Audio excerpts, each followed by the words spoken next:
Hello students, today I shall start with one of the healthy chapter of plus 2, that is human health and disease. Healthy in terms of marking scheme of the board pattern. Today as the chapter reveals that it is about the health and the disease.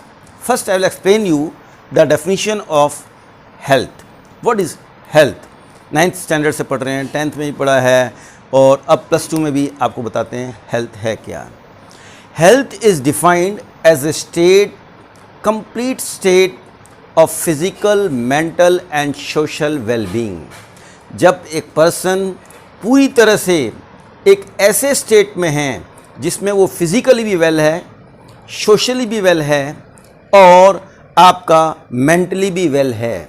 In all terms he is well, it is called as health. हम उसको क्या बोलते हैं? Health बोलते हैं. तो health की जो डेफिनेशन है वो इस तरीके से आती है, लेकिन अलग अलग टर्म्स में अलग अलग उससे ये डेफिनेशन डिफर कर जाती है.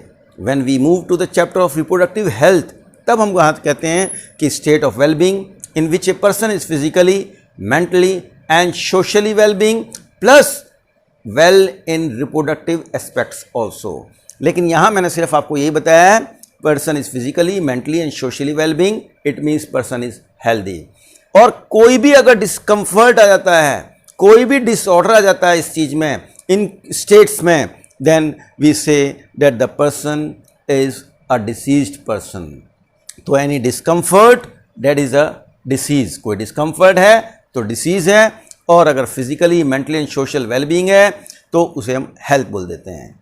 Now is awareness for good health. How to maintain a good health? हम गुड हेल्थ कैसे मेंटेन करेंगे?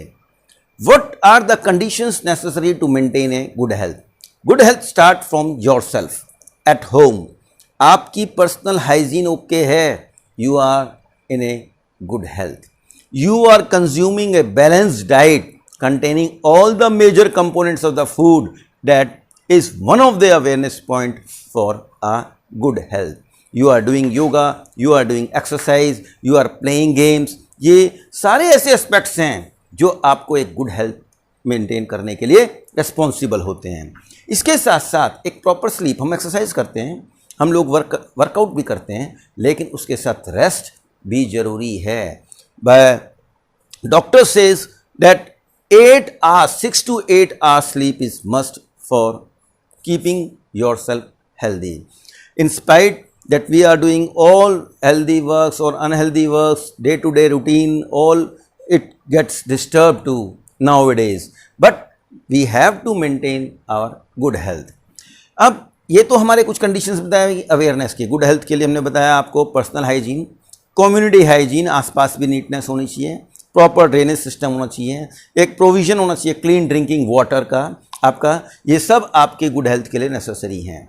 इसके साथ साथ जैसे हमने बोला पर्सनल हाइजीन, कम्युनिटी हाइजीन बोला हमने, साथ साथ अभी बताया आपको बैलेंस डाइट. बैलेंस डाइट क्या होता है? जिसमें major food components, proper intake ले रहे हैं आप कार्बोहाइड्रेट का, ना कम ना ज़्यादा. प्रॉपर इनटेक आप फैट का ले रहे हैं, जो कि एनर्जी सोर्सेज हैं दोनों, कार्बोहाइड्रेट भी, प्रोटीन और आपका फैट भी. उसके बाद प्रोटीन्स हैं, मिनरल्स हैं, रफेज भी लेना है, वाटर भी लेना है. ये सारी चीज़ें ऐसी हैं जो हमारी एक गुड हेल्थ के लिए रिस्पॉन्सिबल है. And your bowling system should be okay, because all diseases they spread from your stomach. If your stomach is okay, it means you are okay.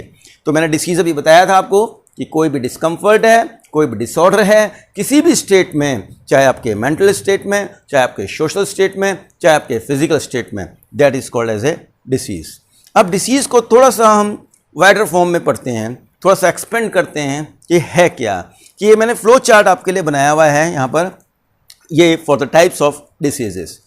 हम अगर डिसीज़ को करें तो डिसीज़ को I have divided here into 2 parts. One is congenital and another is acquired. जब बोलते हैं congenital, it means ये वो डिसीज़ है जो at the time of birth भी प्रेजेंट है. इसका मतलब disease which is present in the body since birth, that is called as congenital disease. क्या बोलते हैं उसको हम? Congenital disease. और यहाँ पे वर्ड लिखा है एक्वायर्ड. एक्वायर्ड का मतलब ये हो गया कि disease which is acquired after birth. जो बर्थ के बाद एक्वायर की जाती है उसको बोलते हैं हम एक्वायर्ड। इस एक्वायर्ड को थोड़ा सा और एक्सपेंडेड अगर फॉर्म में हम पढ़ते हैं तो यहाँ पर बोलते हैं हम आपके लिए कि सबसे पहले कम्युनिकेबल पढ़ा और फिर पढ़ा आपके पास नॉन कम्युनिकेबल। कम्युनिकेबल वो जो अनहेल्दी टू हेल्दी, तो जैसे मैंने बता दिया आपको अनहेल्दी टू हेल्दी कम्युनिकेबल। उसके बाद है आपका नॉन कम्युनिकेबल। नॉन कम्युनिकेबल जो है आपका ऐसा नहीं है कि एक अनहेल्दी टू हेल्दी पहुंच रहा है, किसी एजेंट की ज़रूरत है, ये हमारे खुद अपने रिस्पॉन्सिबल फैक्टर्स हैं which are responsible for creating such a disease in body. Communicable को सबसे पहले let we cast some shadow on some light on communicable diseases. Number 1 है कंटेजियस और नंबर 2 लिखा है मैंने यहाँ पे नॉन कंटेजियस। ये contagious word and non contagious word किस चीज़ पे डिपेंड करता है? It depends upon the transfer of the infectious agent. कोई भी डिसीज़ किसी भी पर्सन के अगर अंदर आ रही है तो कोई ऐसा इन्फेक्शियस एजेंट उस बॉडी के अंदर प्रेजेंट है जो ट्रांसमिट होगा एक पर्सन टू दूसरे पर्सन पे, from one person, from unhealthy person to healthy person. अब वो इन्फेक्शियस एजेंट किस चीज़ का सहारा ले रहा है ट्रांसमिट होने के लिए, उसके बेस पे we have divided this communicable disease as contagious and another is non contagious.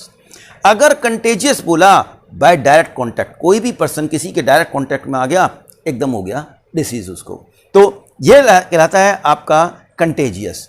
और अगर किसी वेक्टर के थ्रू जा रहा है, कोई मॉस्किटो है, मॉस्किटो बाइट से ट्रांसमिट हो रहा है कोई डिसीज़, या किसी और एजेंट के थ्रू ट्रांसमिट हो रहा है डिसीज़, तो वो हमारा कम्युनिकेबल में नॉन कंटेजियस कम्युनिकेबल डिसीज़ कहलाता है। और साथ साथ अभी आता है जब नॉन कम्युनिकेबल की बात करते हैं तो नॉन कम्युनिकेबल डिसीज़ जो हैं ये कुछ 6 factors I have mentioned here on the board. ये 6 फैक्टर्स यहाँ रिस्पॉन्सिबल हैं 1 to 6 जो बताते हैं कि नॉन कम्युनिकेबल डिसीज़ पर्सन के अंदर आते हैं। How this takes place? Number 1 factor is deficiency. Deficiency मतलब कि किसी चीज़ की कमी होना। जैसे कोई भी मेजर फूड कंपोनेंट है, मेजर फूड कंपोनेंट हमने बताए आपको, फैट हमने बताया, कार्बोहाइड्रेट, मिनरल्स बताए, प्रोटीन्स बताया आपको, ठीक है, और विटामिन्स बताए। इनकी अगर किसी वजह से कोई डेफिशिएंसी होती है पर्सन में, तब हमारे को कोई भी डेफिशिएंसी डिसीज़ होता है वो हमारी अपनी कमी की वजह से हुआ, इसलिए हमने इसे नॉन कम्युनिकेबल बोला। ये ट्रांसमिट नहीं हो रहा, it is our own you can say created disease in our self body due to deficiency of any of the major food component, किसी भी मेजर फूड कंपोनेंट से। जैसे हम बताते हैं विटामिन सी है, स्कर्वी हो गया, विटामिन बी की कमी से हो गया, बैरी हो गया। आप फैट नहीं ले रहे, आप जो है कार्बोहाइड्रेट नहीं ले रहे, तो आप you are deficient of energy sources, आपके पास एनर्जी सोर्सेज नहीं है। मिनरल आपकी जनरल बॉडी हेल्थ को मेंटेन करता है, प्रोटीन है बॉडी में तो बॉडी को बिल्डअप करता है, रिपेयर करता है सारी टिश्यूज़ को। लेकिन अगर इनमें से किसी भी चीज़ की कमी आती है तो आप उसी डेफिशिएंसी से आप कह सकते हैं ग्रस्त हो जाते हैं, ठीक है, you became the victim of that particular deficiency. Then is another is degenerative. Degenerative क्या है कि एक स्टार्टिंग में बर्थ हुआ, बर्थ से लेकर के हम एक रिप्रोडक्टिव स्टेज में, यंग स्टेज में पहुंचे, और यंग से सीधा हम ओल्ड स्टेज में पहुंचे, यानी कि एक सेंसेशन स्टेज पे है। हमारी इम्यूनिटी पावर जो है it get decreased as we move from younger to the sensation stage to the old stage. ये कहलाता है आपका degenerative non communicable disease. Third is allergy. आज इतना पोल्यूशन है हमारे, खासकर इंडिया में बात अगर हम करें तो आसपास इतना पोल्यूशन है कि इसके अंदर बहुत सारे ऐसे एजेंट्स हैं to which our body become sensitive. तो हमारी बॉडी की hyper sensitivity to any of the foreign agent that is cause allergy. और ऐसे सब्सटेंसेस को, फॉरेन एजेंट्स को हम एलर्जेंस बोल देते हैं। सॉइल की भी हो सकती है, कोई बाहर जो है आपका एनिमल डेंडर उड़ रहा है उसकी वजह से भी हो सकती है, कोई पॉलन ग्रेन है वो आपको कॉन्टामिनेट कर सकता है। इवन बहुत से पर्सन ऐसे होते हैं जिनको वीट की या किसी वेजिटेबल की या किसी भी इंसेक्ट की एलर्जी होती है। Another is addictive.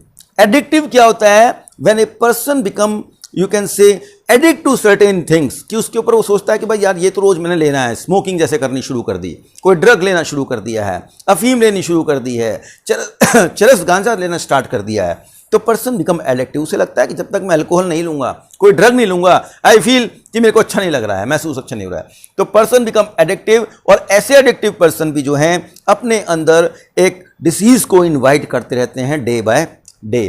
Then is your mental depression किसी भी कारण से हो सकता है। आजकल लोग घरों में बैठे हैं कोविड-19 की वजह से, कुछ लोग जो हैं आपका डिप्रेशन से सफ़र कर रहे हैं, कोई एंग्जाइटी से सफ़र कर रहा है। तो ये सारी हमारी मेंटल डिसेबिलिटीज़ हैं और ये हमारे नॉन कम्युनिकेबल डिसीज़ में आते हैं। आगे आता है आपका कैंसर। कैंसर में क्या होता है, देखो वैसे तो हमारी बॉडी में एक प्रॉपर्टी है कॉन्टैक्ट इनहिबिशन की, और एक सेल दूसरे सेल को अनकंट्रोल्ड ग्रोथ से बचाता है।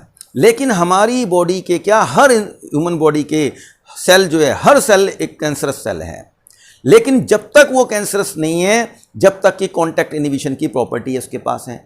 As soon as the body loses the property of contact inhibition, ठीक है, the body become cancerous, cell become cancerous. अभी बस ये मैंने आपको बताया, यहां पर आपको ये बताते हैं father of medicine Hippocrates. Then father of blood circulation जिसने बताया था वो है विलियम हार्वे। 1948 में वर्ल्ड हेल्थ ऑर्गेनाइजेशन है जिसमें कि बहुत सारी कंट्रीज का कंट्रीब्यूशन है, और वो जो है हर WHO जो है पूरे वर्ल्ड वाइड जो है हर एक को, जैसे वैक्सीन का डेवलपमेंट हो रहा है, हर एक को कहीं ना कहीं कंट्रीब्यूशन देता है for keeping the good health of the society, for the nation, ठीक है। तो WHO responsible. That's all for today. Will start with next topic another day.